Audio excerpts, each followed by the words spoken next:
Welcome sports fans to GenX Classic Sports, where we bring the nostalgia of our sports-filled youth into the present day. Grab your favorite retro jersey, crack open a cold one, and let's stroll down memory lane together. Welcome back, everyone, to GenX Classic Sports. I'm your host, Sean Enos, and today I've got a topic from the world of college baseball that I found pretty interesting. I don't know if you remember a few weeks back when I interviewed a guy named Rusty Rugg. He mentioned that one of the colleges he was slated to attend on a recruiting visit was Wichita State. And that got me to remembering that Wichita State had quite the program back when I was in high school and before and beyond, actually. So we're going to talk about the Wichita State Shockers and their very improbable run to the 1989 College World Series title. So we're going to head back to the late 80s, back to the aluminum bat era, if you'll remember when that started happening at pretty much all levels back in the 80s, and back to old Rosenblatt Stadium in Omaha, where the College World Series, of course, used to be hosted. Back to a time when college baseball still felt, just a little rough around the edges because you didn't see a whole lot of it on television. So this is the story of the 89 Wichita State Shockers, obviously a team from the Midwest. And this was a program that had actually dropped baseball less than 20 years earlier. And you say, 20 years is a long time. Yeah, I suppose it is. But, a lot of programs that go away completely have a very hard time cranking back up, whether they go away for NCAA violation reasons, SMU football, for example, or a lack of funding or something like this. But it's tough to bring back a program. But Wichita State did that in quite a big way. This was a team that nobody really believed could survive the College World Series, which was, it's just a gauntlet. It's a several games in several days format. And somehow they figured out how to shock the entire sport. And it wasn't supposed to happen. College baseball in the 80s belonged to the warm weather teams. And if you really think about why that makes sense, think about teams like Texas. It seems like every time I did get to see a College World Series back in high school, Texas was in it. So teams like Texas and Miami, Florida State, Arizona State, home of Barry Bonds, obviously, LSU.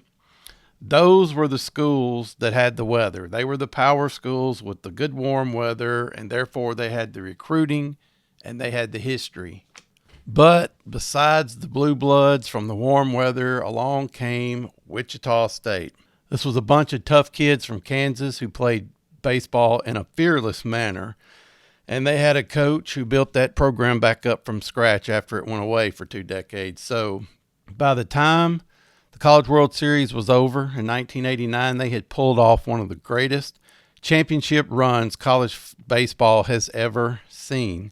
Basically, they faced elimination in the College World Series 3 different times that week, and the Shockers found a way to shock college baseball anyway. All right, before we get into Wichita State as a program, let's go back and talk about college baseball in the 80s, because if you were Gen X, college baseball it was a different feeling game than it feels like now. Today, it's way more national. Television coverage is everywhere because of the ESPN league channels, I call them, like the SEC network, the ACC network, the Longhorn network. You get to see a lot more college baseball than ever before nowadays. ESPN Plus, oh my God, every local college, even in Arkansas here, seems to show up on ESPN Plus. So the SEC back then was dominating the headlines because of the LSU talent for the most part. Mississippi State, there were some really good teams, like we said, warm weather teams. Players today become social media stars before they even, make the big league. So back then, though, college baseball was just smaller in a lot of ways. It felt like an underground thing across the country. If you lived in Texas or Louisiana, Florida, Arizona, or California, though, those kind of states that had the powerhouse schools, hey, it was a much bigger deal in those places. But outside of there, a lot of casual sports fans barely paid attention until the College World Series would show up on TV every June. And so by the time all the action in Omaha would arrive, it would feel a little bit more special because it's time to crown a national champion, right? Old Rosenblatt Stadium in Omaha, it was a baseball heaven for fans who could see the tournament. The sound of aluminum bats, day games under that Nebraska sun. You've seen the video footage of the fans grilling out in the parking lot, and the old school organ music. And, the ESPN broadcasts in the early days, they were old school in a lot of ways. So there was really not a whole lot polished about it back then. It wasn't the presentation that you get now. And honestly, I think that's why a lot of us liked it. By then you had the sort of the slicker Major League Baseball broadcast, but this still felt a little bit, I guess raw would be the word. The belief, of course, then was that all these warm weather schools were the best and they ruled the sport. And of course, it made sense because of all the teams I've already mentioned. But when you're in Texas or Florida or Arizona or California or South Louisiana, you can be out there all year pretty much. I mean, some of these places you get a month of winter and that's it if you get that. So the Midwestern and the northern schools spend half of their years trapped indoors. And I have always wondered about that. I know it's very common now to have these multi-sport indoor facilities, especially in D1 schools. But in the 80s, I don't know. I mean, maybe that's a good topic for someday. But in the 80s, did a lot of these schools in the Michigans and whoever, did they have good indoor facilities? Something they didn't have to borrow a corner of a football facility and just put up some temporary cage in or something. I don't know. I don't know how they handled it. And maybe that's part of why this was a thing. So when a team from Kansas showed up claiming they could beat Texas and Florida State, a lot of people didn't buy into that for the obvious reasons. But here's where it becomes such a more interesting story. Wichita State had actually been eliminated back in 1970 as a program, just gone, done, turned off the switch, no baseball. That alone sounds impossible today considering what the program eventually became. But in 1978, the school hired a young coach named Gene Stephenson. And Gene Stephenson didn't think small in any way, shape, or form. He arrived believing that Wichita State could become a national power, not just respectable, not just competitive, a powerhouse nationally, okay? Big dreams, right? Big goals, big plans for this guy. And it sounded ridiculous at the time because it's Kansas, and it's not Miami, it's not Austin, and it's not Baton Rouge. But Stephenson had a vision for where he wanted to take this program. He believed in great facilities, great recruiting, and relentless toughness. He believed all those three things could overcome the geography that they were dealing with. And almost immediately, he brought about a culture change for Wichita State. They became known for much more of a hard-nosed style of baseball, being aggressive. People don't talk about aggressive baseball very much, but I love aggressive baseball. That means so many different things, but one of which is, stealing bases and sacrificing people around with the bunting game and, just learning the finer points of being on the base paths and learning how to steal and do all these things that put pressure on the defense. So they were known for their aggressive play.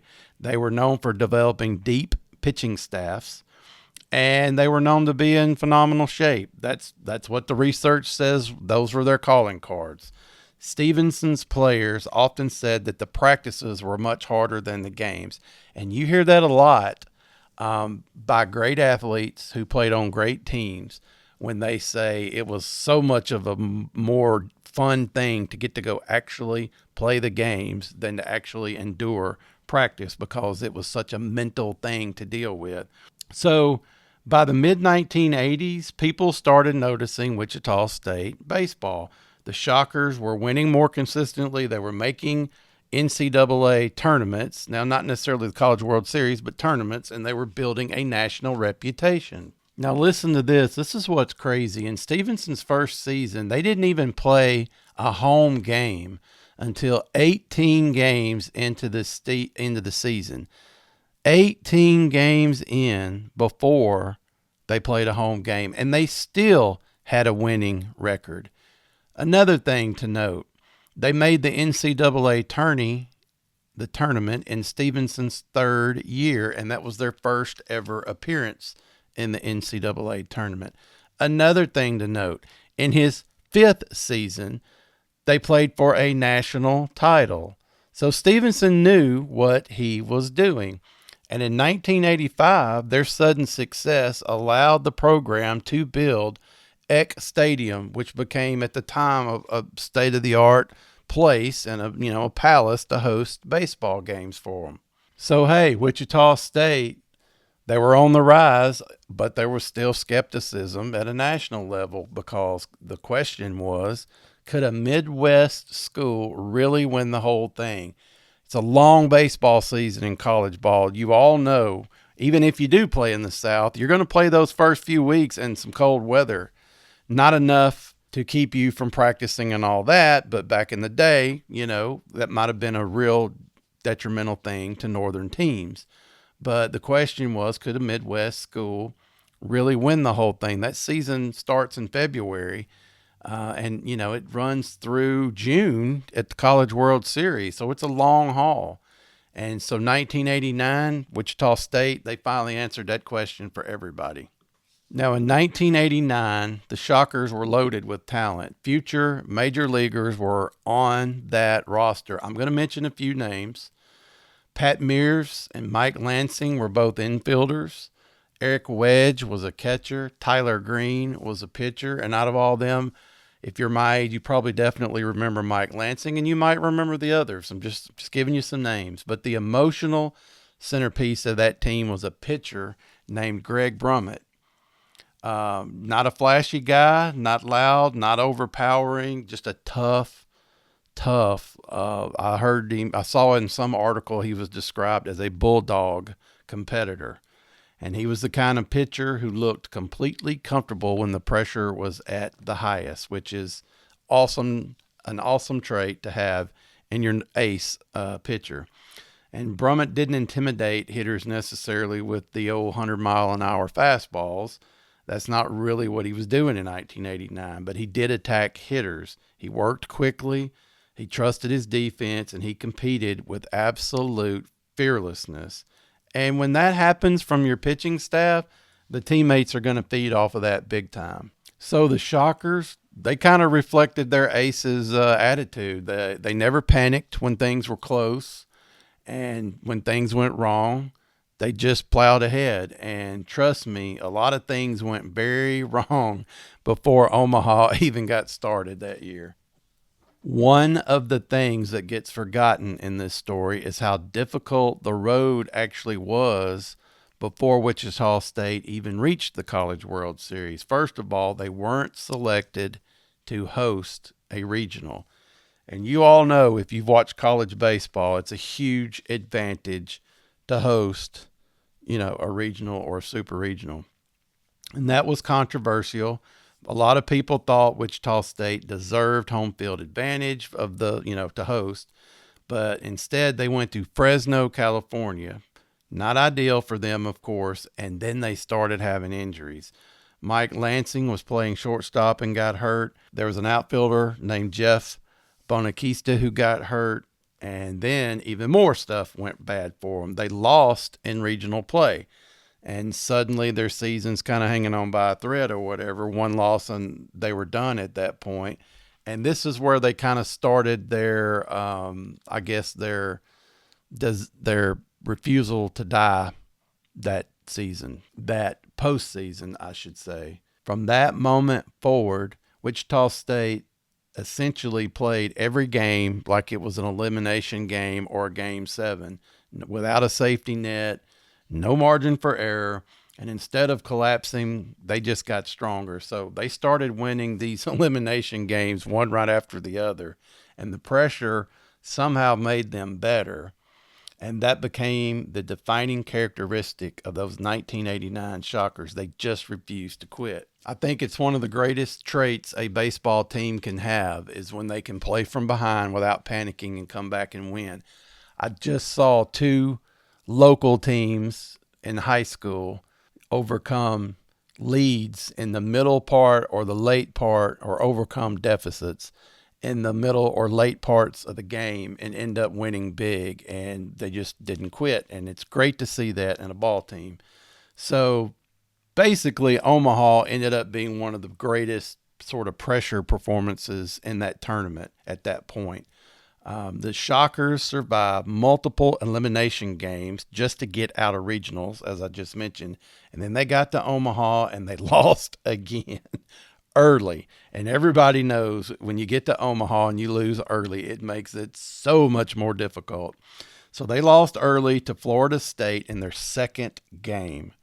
And think about that psychologically. I mean, you just survived regionals. I mean, just survived. That's all. You didn't dominate, you survived. And now you go to the College World Series, and 2 games in, you're beat again. So that didn't break them. They just got down to business. And I guess you could say that they just went into survival mode again. So 1 game at a time, they started slowly doing their role. They beat Arkansas in an elimination game back when Norm DeBryan was the Arkansas manager. They fought through the losers bracket, and they earned revenge against Florida State by beating them twice. Florida State was the team who had beat them in the second game. If I did not mention that, I'm sorry, but they lost to Florida State in their second game, so they beat them twice later on to avoid elimination. And so they found themselves 1 win away finally from a national championship, but standing in front of them was the Texas Longhorns, one of the great programs of college baseball back then. And I said it earlier and I'll say it again. I don't know what coverage I actually got to watch back then of college baseball. I'm going to assume it was maybe ESPN. And it seemed like every time I got to watch the College World Series in the 80s, Texas was playing. So they were a giant at that point. So yes, Texas, the Longhorns, they were college baseball royalty back then, and the big name program with a championship history and a national reputation, of course. And so in many ways, the championship matchup that year represented the entire identity of college baseball at the time, because Texas represented the old school establishment and Wichita State represented the new upcoming outsider, the underdog, the Midwest challenger. And, you know, Omaha actually loved the Shockers, okay? Omaha, the fans, they loved it. And that's because sports fans always love teams that fight through adversity. How many times have you seen tournaments where the fans just absolutely pick a team and embrace them? So that's the kind of thing I'm talking about. Remember, this was before social media, so there wasn't a lot of sports debate shows where people were influenced by talking heads. These were just organically spread, feel-good kind of stories. And so people watched Wichita State and they just liked them. I mean, they just respected them because the Shockers, they just looked so much mentally tougher than a lot of the other teams. And so it finally came down to 1 game. On June the 10th, 1989, the national championship was on the line. So this title game was an instant classic. Greg Brummett took the mound for Wichita State, who had only had 11 players available that day due to injuries, and Lansing was one of them who was hurt, and Mike Bonacista was hurt still. I think I told you that earlier. And several guys were reportedly injured, but they were still playing. So maybe some guys are limping around or whatever, right? Or got sore shoulders or elbows or what. So they were beat up. 11 available players is tough in a national title game. And here's the amazing part. Brummett was pitching on short rest, which back then, according to everything I read, meant he'd only had 3 days rest. But He had already pitched in that tournament on 3 days rest. So he was pitching on 3 days rest back to back, which he'd never done before. Okay. And in today's baseball world, that just doesn't happen.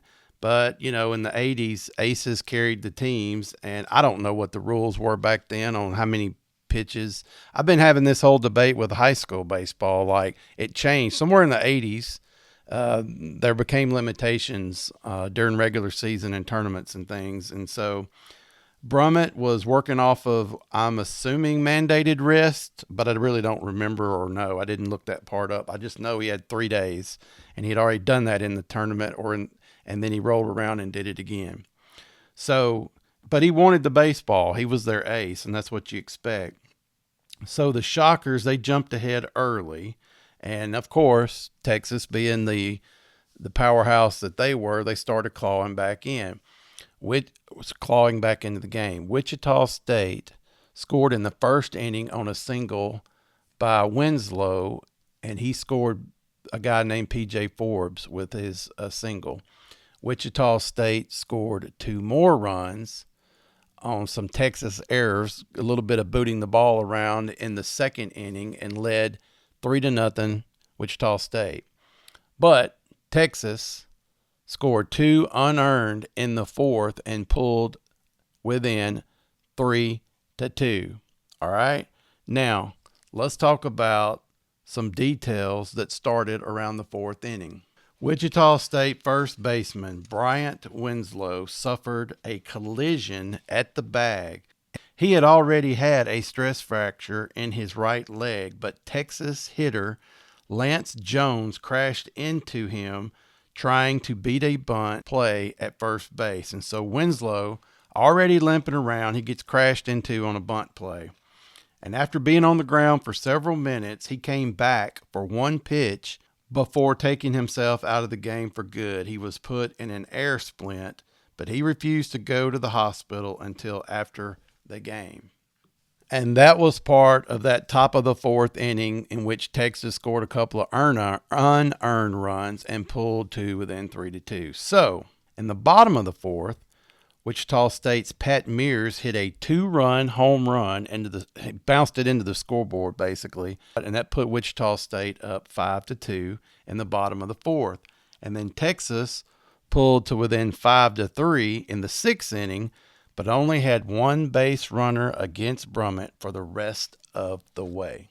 And because of Brummett shutting them down, you have a final score of Wichita State 5-3, and the national championship was theirs. And suddenly, Kansas, the team from Kansas, had climbed all the way to the top of college baseball. Brummett had given up 6 hits scattered for the win, and he struck out 5, and he walked 4, and he was named the most outstanding player for the tournament. Brummett finished the season 18-2 with 9 complete games. Those 18 wins was a national number. He was tops nationally, tied with a guy or two for the most wins in the country.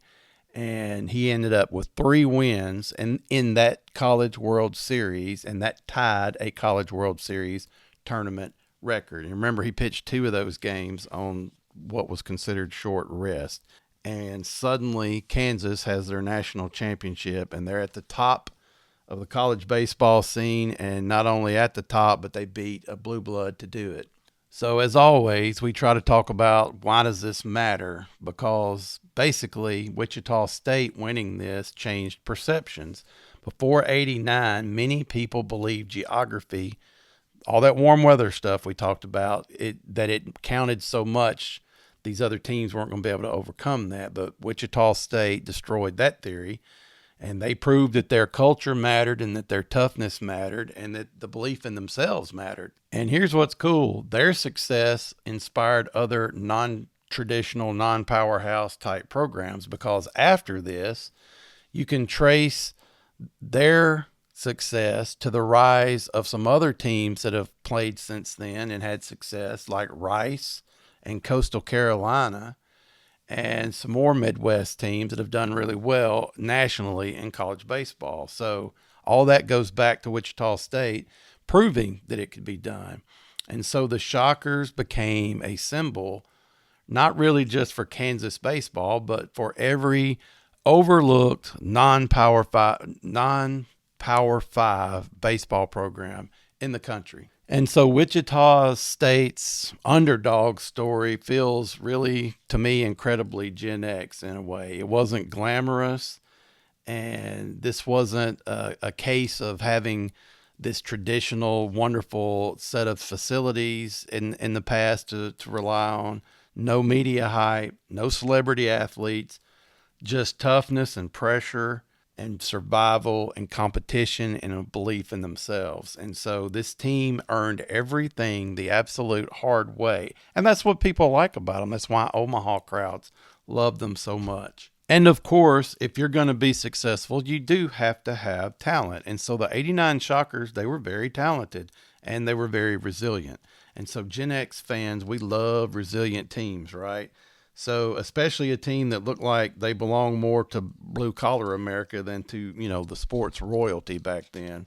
So let's take a look at some numbers from the program and you'll get an idea of what I'm talking about how they built this thing. Over the years, the Shockers made 7 College World Series and 26 NCAA tournament trips.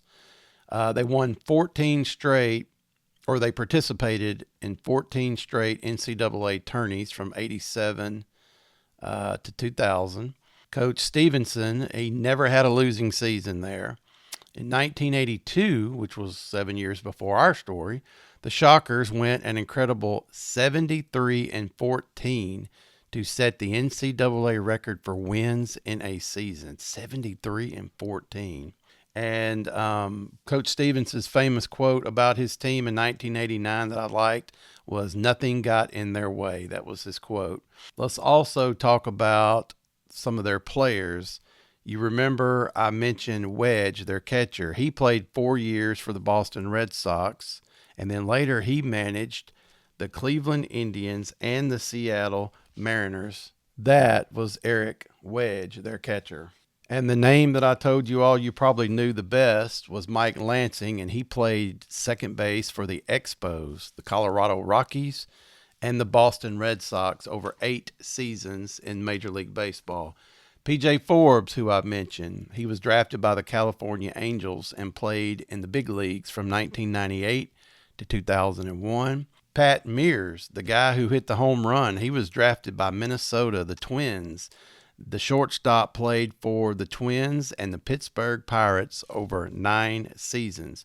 And the pitcher that I talked about, Greg Brummett, who was described, as I told you earlier, of having some kind of like bulldog tenacity to him. He was drafted by the San Francisco Giants and was traded at the end of that season, that first season, to the Twins. And Tyler Green was another right-handed pitcher, was drafted by the Phillies, and he played 6 seasons for them. So they did have several major leaguers on that roster from 1989.